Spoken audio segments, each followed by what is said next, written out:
Art Stevens spends most of his work week as a marketing director for a company in Portland, Maine. But once a week, Art trades his business suit for a flight suit and goes to work at his part-time job.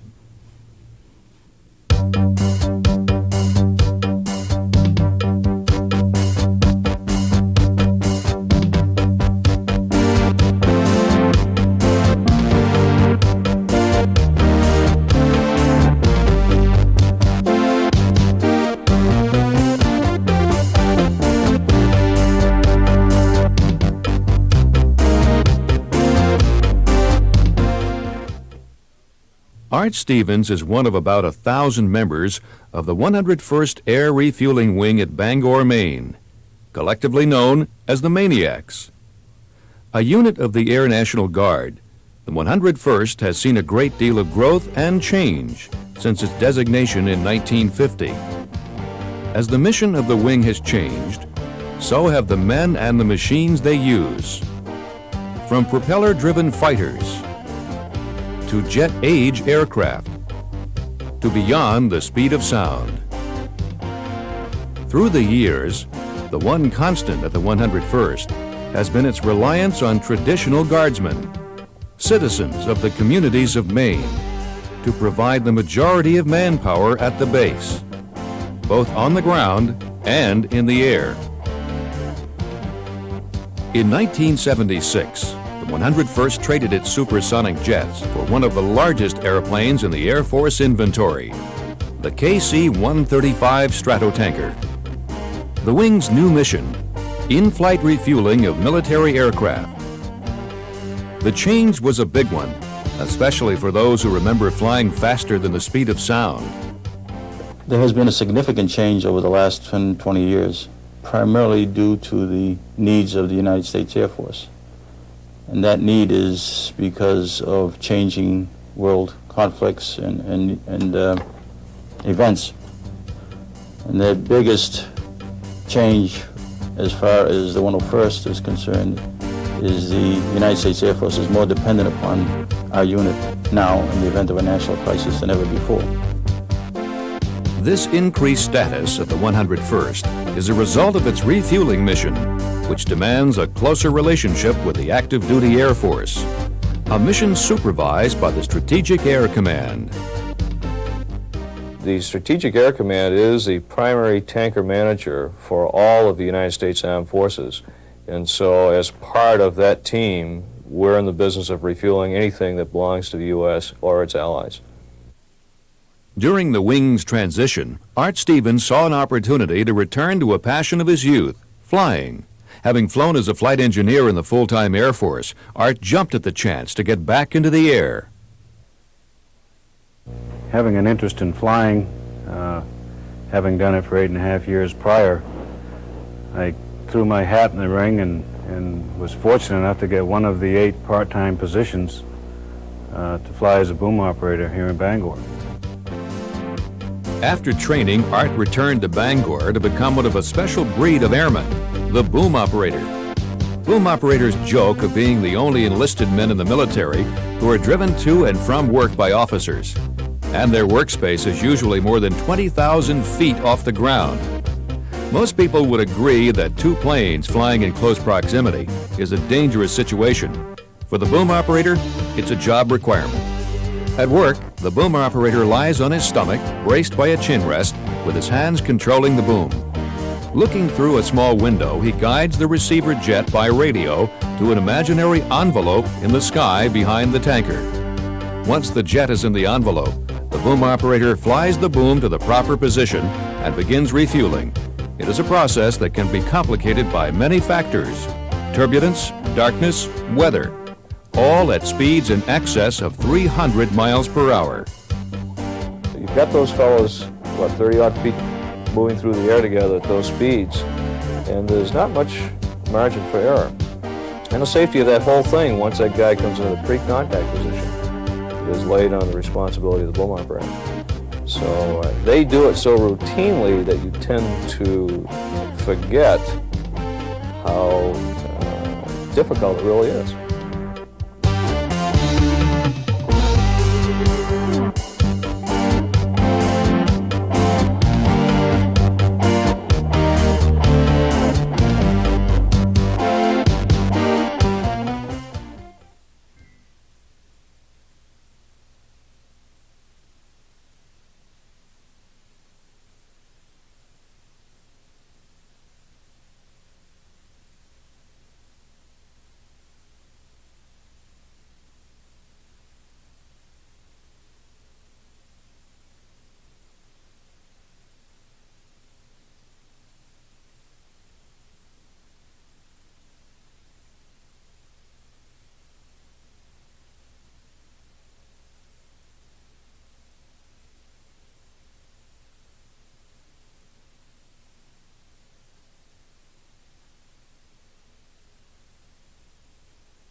refueling missions are carried out by a crew of 4, the crew commander, the co-pilot, the navigator, and the boom operator.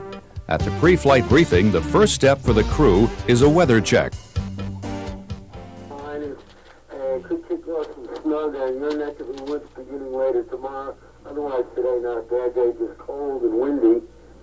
So, right now you're clear down there, your wind is 2912, the temperature's 11, 10,000 or 15,000 scattered with unrestricted visibility.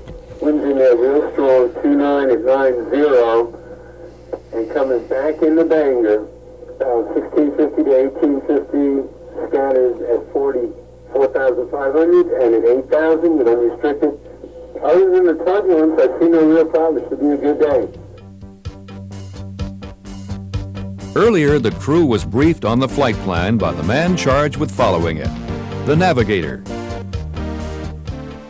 This airspace I've delineated on the chart with red lines is the space that Center has blocked out for us to operate in this morning, and they will keep that area clear for us. It'll be our responsibility to navigate and make sure that we stay in the airspace. We'll plan to hit the air refueling control point, designated here on the chart, and make a left turn at that point to enter an orbit about 14 miles long by 10 miles wide. After we enter this orbit at 21,000 feet, we'll start talking to the fighters, who should be out somewhere well to the west. They're planning to cross the air refueling initial point at 20,000 feet. I'll know what time they're planning to cross that point and have ourselves set up on an offset headed towards them when they cross that point. And of course, we'll be 1,000 feet higher.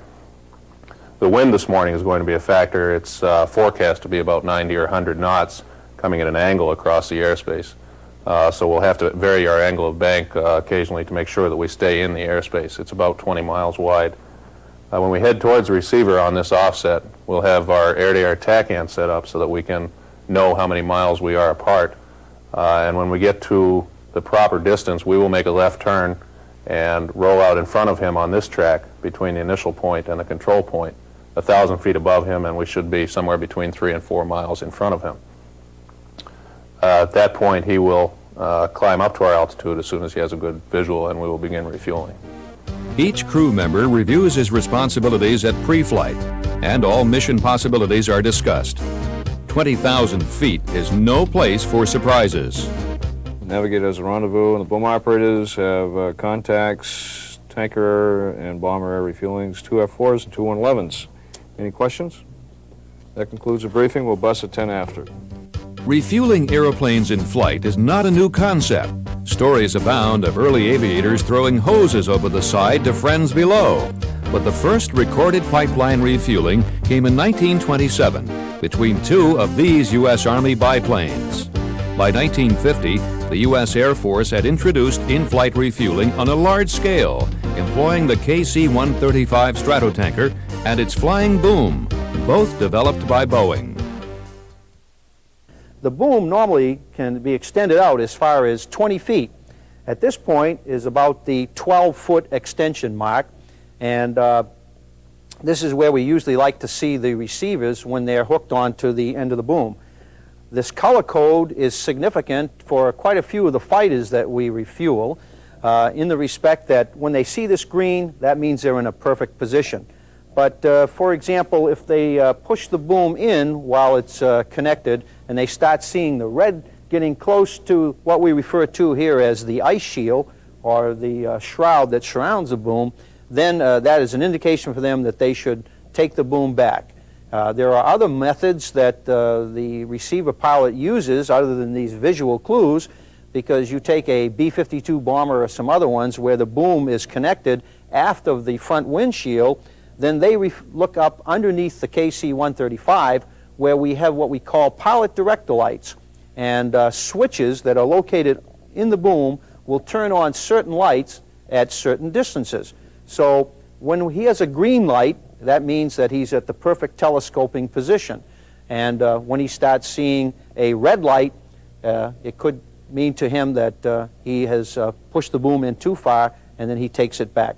Now, this is the nozzle section that you see right here. And we have a 4-inch fuel line is what we're really talking about.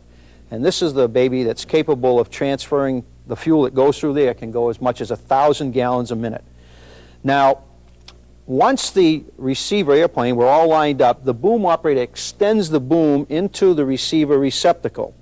Now the receiver has these little hydraulic operated devices that clamp around this part of the nozzle right here. They come right in and it rotates and clamps.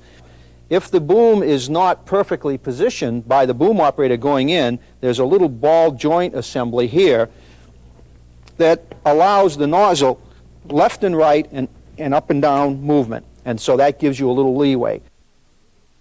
Sometimes a little leeway is not enough leeway for the boom operator, as you'll see when we return.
By the time the flight crew has finished their pre-flight briefing, ground crews have loaded and inspected their tanker. Once aboard, the pilots check the flight systems, while the navigator sets their course. The boom operator is responsible for passenger and cargo safety.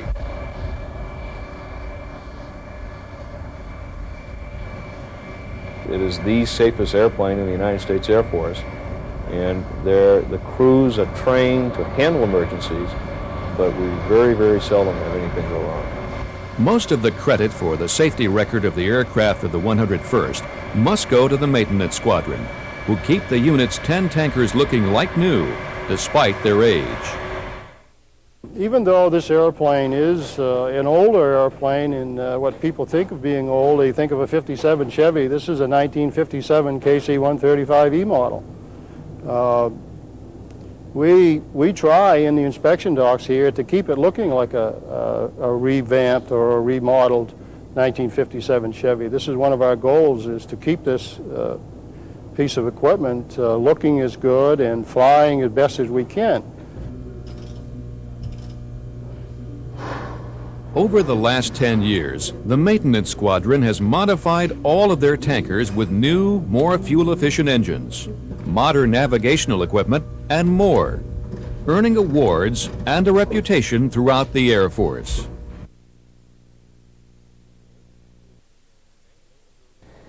The maintenance troops at Bangor have literally gone from stem to stern on the aircraft, and we have probably the highest quality and safest airplanes in the inventory. The KC-135 is certainly a wonder of aviation, especially when one considers the numbers.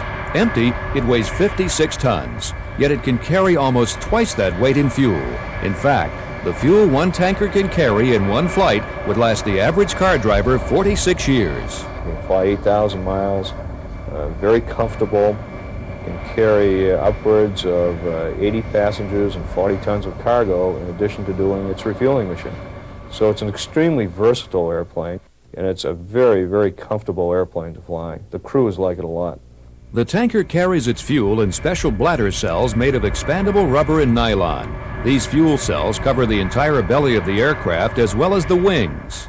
This airplane is nothing but a flying filling station, if you can picture it as a great big fuel tank with 4 engines on it.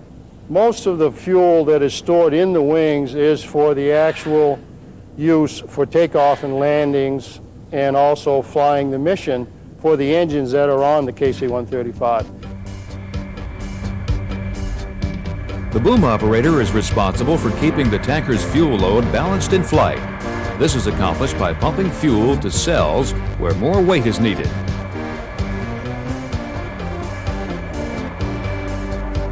The greatest challenge for the pilots is getting an airplane of this size off the ground safely. As you probably know, in the Northeast, especially in Bangor, Maine, our airplane flies in every possible type of weather. We fly in reduced ceilings and blowing snowstorms. You name it, we fly in it. And so our crews are trained to and constantly practice to fly in marginal conditions. Maine A2 flight cleared for takeoff.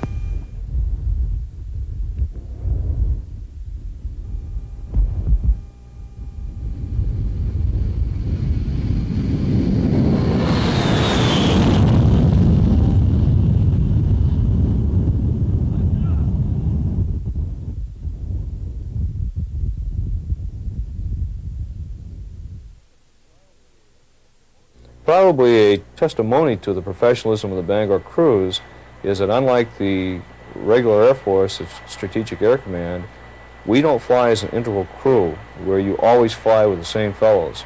We train our people to a state of readiness that we swap off constantly on crews.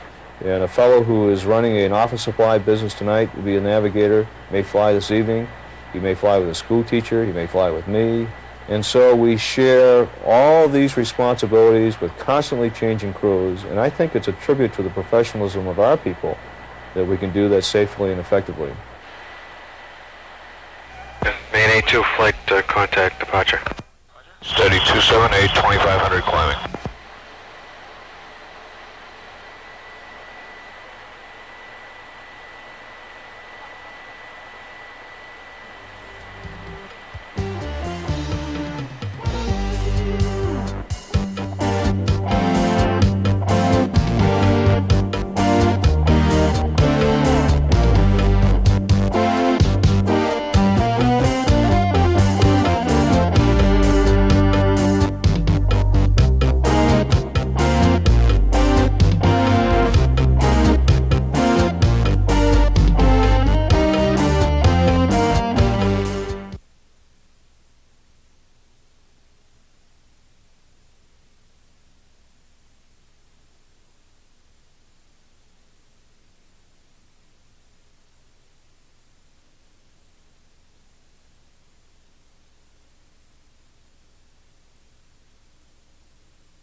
approaching the ARIV.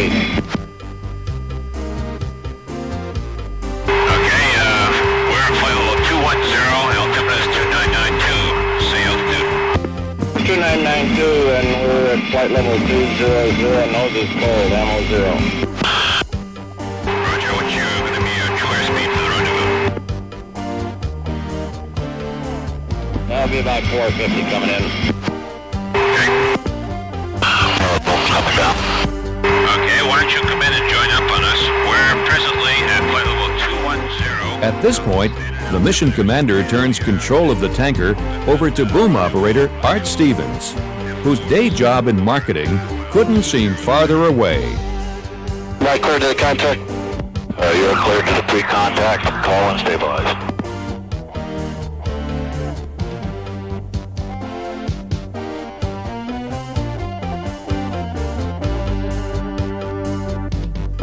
Stabilized and ready. 6-2 is clear to contact. 8-2 is ready. 2 is ready.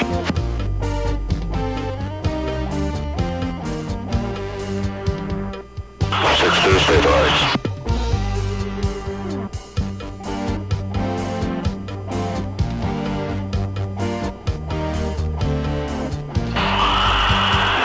Disconnect. 2 is backing out.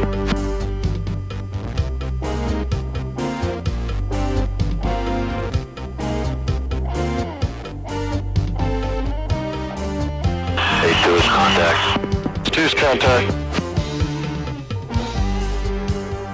And 6-2, you take fuel. That checks with 6-2.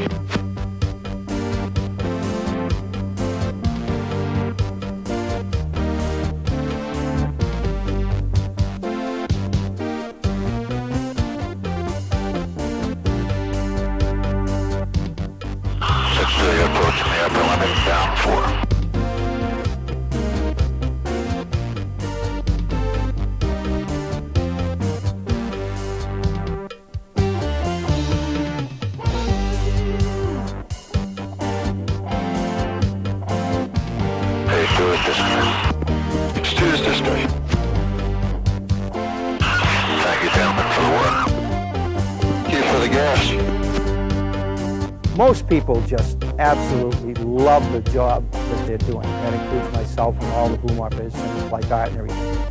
And from the first day that you open the sighting door as you go back to refueling, you see that magnificent view behind you and those airplanes coming up. You just never forget that, and every time you do it, it's as exciting as it was the first day you did it. And it's something that you never get out of your system, and I won't. And I'm probably the boom operator at this unit with the most longevity, and it's just a thrill to go out.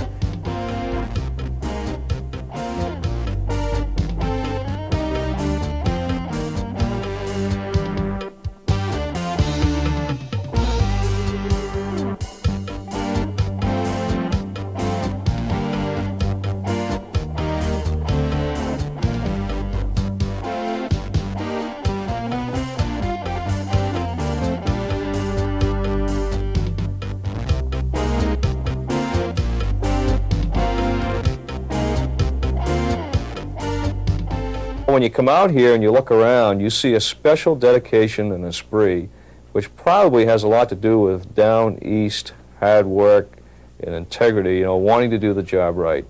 And so the traditional values that we enjoy in Maine, you see very strongly out here in this unit. And we just want to do the job better than anybody else. And I think our people do it. And not that they're any more patriotic than any other person, but they do sacrifice. They do make sacrifices.